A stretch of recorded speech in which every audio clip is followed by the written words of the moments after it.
வெளியே போயிடலாம் அப்படின்னு பேசிக்கிட்டே பயந்து போன ரெண்டு காகங்களும் தங்களோட வீட்ல இருந்து வெளியே வந்தாங்க.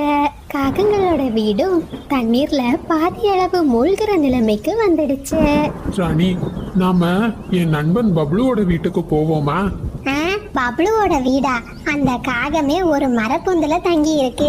அதுல நம்ம ரெண்டு பேரும் எப்படி இருக்க முடியும்? நாம மீனுக்குருவியோட வீட்டுக்கு போலாம். அதனோட வீடு தான் ரொம்ப வசதியா இருக்கும். நீ சரியாதான் சொல்ற ராணி. அந்த குருவி வேளா வேலைக்கு நமக்கு சாப்பிடுறதுக்கும் நல்ல சாப்பாடு கொடுக்கும் அப்படின்னு பேசிக்கிட்டே ரெண்டு காகங்களும் மீனுவோட வீட்டுக்கு பறந்து போனாங்க. ராணிக்காகமும் மீனுக்குருவியோட வீட்டின் கதவை வேகமா தட்டுச்சு.